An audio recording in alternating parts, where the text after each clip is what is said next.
Buenas, buenas, ¿qué tal gente? ¿Cómo andan? Bueno, bienvenidos a esta nueva serie de seminarios 2021, en donde vamos a ir ahondando en diferentes modalidades de contenidos, ¿sí?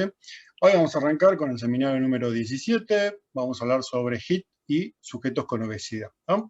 Siempre tenemos que tener en cuenta que la obesidad en definitiva es una enfermedad, es una patología.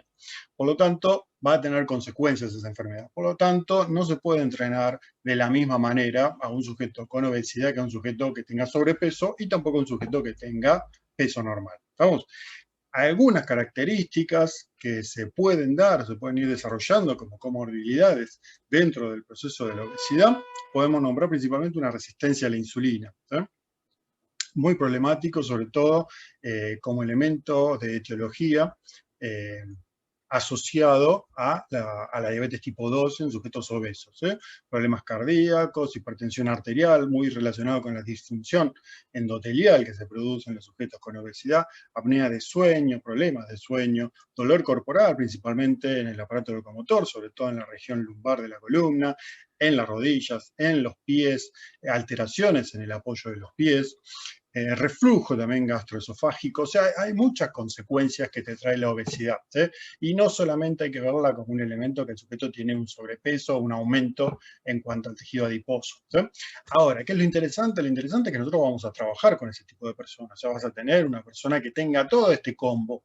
No es que solamente tiene un exceso de ácidos grasos, ¿sí? Entonces, es importante tener en cuenta que todas estas variables, y muchas de ellas van a estar acompañadas de un tratamiento farmacológico, van a influir o van a incidir sobre la planificación que nosotros podamos hacer del ejercicio físico.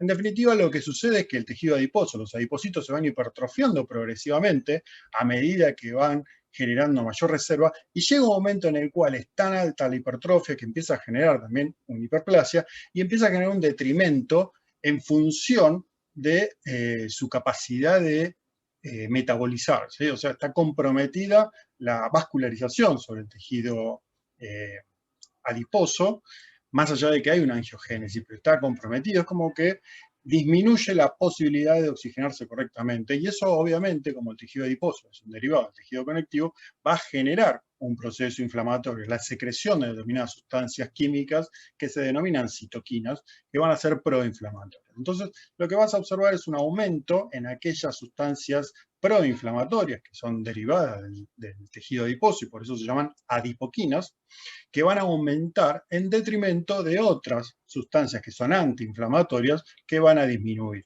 ¿no? Entonces, ese desequilibrio entre sustancias proinflamatorias y antiinflamatorias derivadas del proceso de la obesidad por hipertrofia, hiperplasia, el tejido adiposo, termina generando una inflamación, un proceso crónico de inflamación sistémica, que puede y va a derivar en alteraciones en otros órganos, ¿sí? Nosotros pensemos que el tejido adiposo no es un órgano inerte, sino que está constantemente en comunicación con el resto de los órganos. Entonces puede generar deterioro cognitivo, puede generar disfunción endotelial, y eso va a generar alteraciones a nivel cardiovascular, tanto sea centrales como periféricas, alteraciones en el sistema inmune, obviamente alteraciones en el sistema del tejido adiposo, y resistencia a la insulina. Y también va a generar alteraciones a nivel muscular y hepático, básicamente por la infiltración de diferentes tejidos, ácidos grasos ectópicos, o sea que se producen en otro lugar, pero terminan ingresando, en este caso, a la célula muscular o a la célula hepática, que generan alteraciones, tanto sea en la señalización intramuscular como en el proceso hepático, ¿sí? Entonces, en definitiva, lo que vamos a tener es un sujeto con alteraciones metabólicas, con alteraciones también psicosociales, porque muchas veces depende mucho de la personalidad, pero tienen dificultad en la sociabilidad, se tienden a aislar, depresión, etcétera, etcétera, que también incide en la planificación. Alteraciones físico-mecánicas.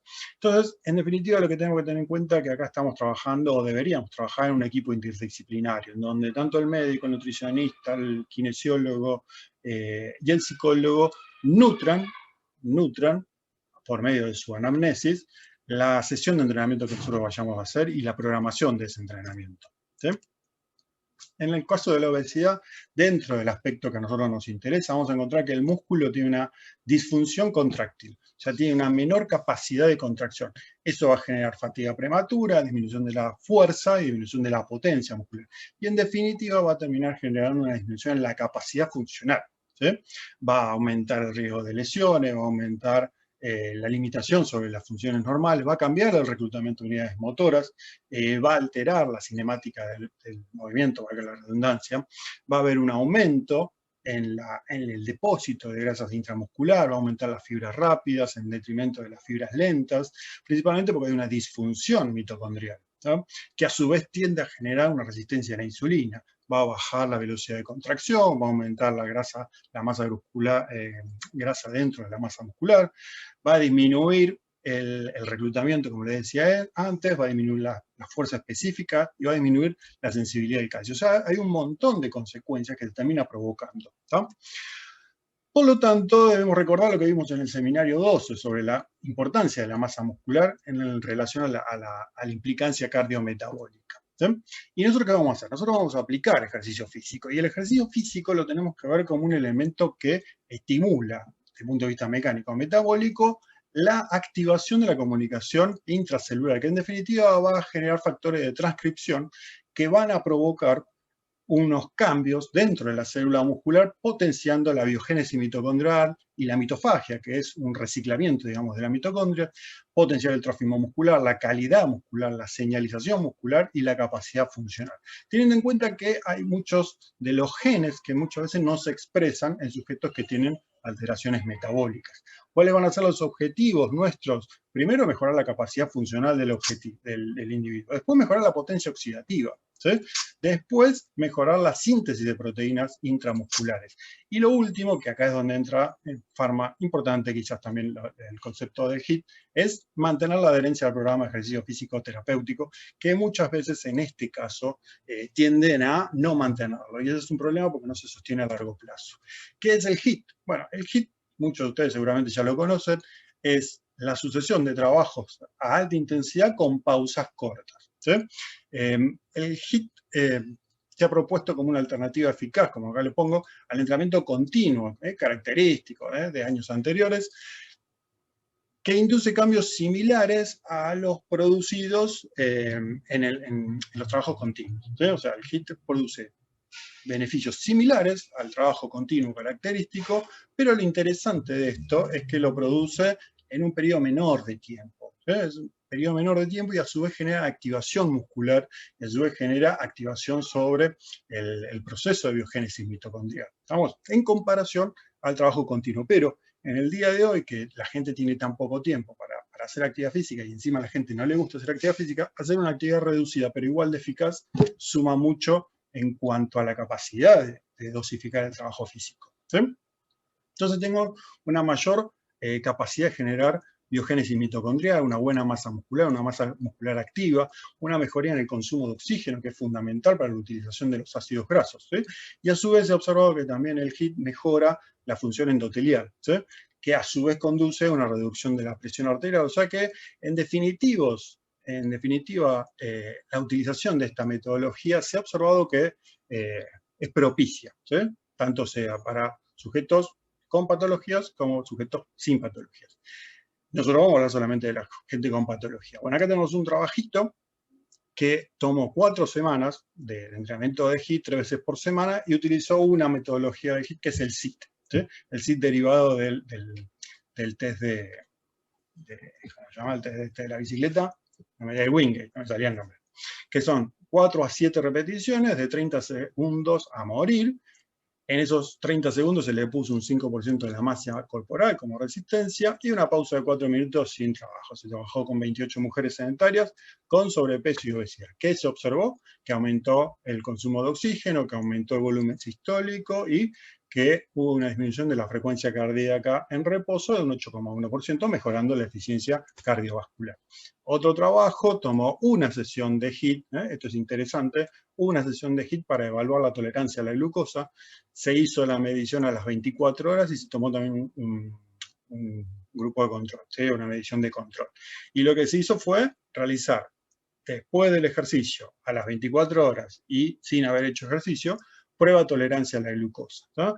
El test es más o menos parecido, la práctica es más o menos parecida, que se utilizaron 10 varones con obesidad, y lo que observaron es que mejoró la tolerancia a la glucosa en hombres con obesidad, ¿sí? Acuérdense que las personas con obesidad tienden a consumir más glucosa que ácidos grasos en reposo y en ejercicio.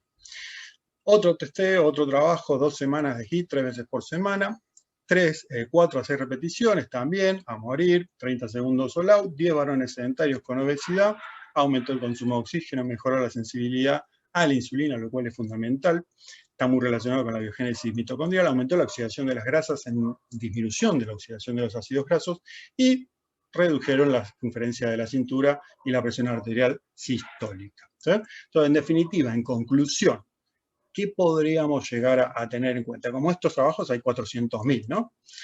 La metodología de HIIT ha evidenciado adaptaciones similares al trabajo continuo, ¿sí? Eso es bueno, tanto sea en sujetos sedentarios, sanos, como en sujetos con obesidad, también con diabetes, pero acá estamos hablando de obesidad. Los trabajos fueron hechos con sedentarios, ¿sí? Ahora, no hay trabajos que evalúen a lo largo del tiempo. Entonces, todos ustedes saben que un sedentario de no hacer nada, hacer algo va a mejorar. Entonces, la cuestión es saber si esa metodología de HIIT es persistente a lo largo del tiempo. Obviamente con una buena dosificación, ¿no? Es interesante también tener en cuenta que con un solo día mejoras, ¿eh? Hay ciertos parámetros que mejoran, por lo tanto vos podés meter en un entrenamiento de una semana, de 3 veces por semana, alguno de los 3 días le metés una metodología similar a la que estuvimos hablando. Y los otros 2 metés otro tipo de metodología para abordar otros elementos. ¿Y qué sucede con aquellos sujetos que tienen comorbilidades, que no estuvieron asociadas a los testeos o los trabajos de investigación?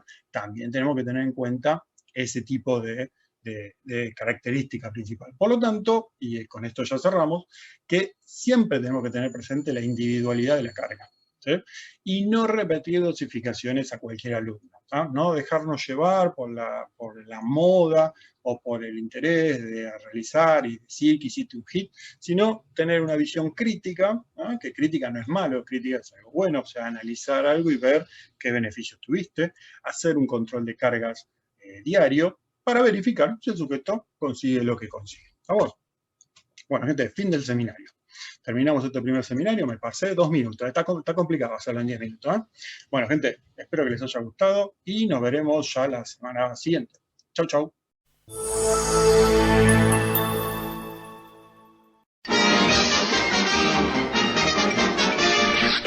Eso es todo, amigos.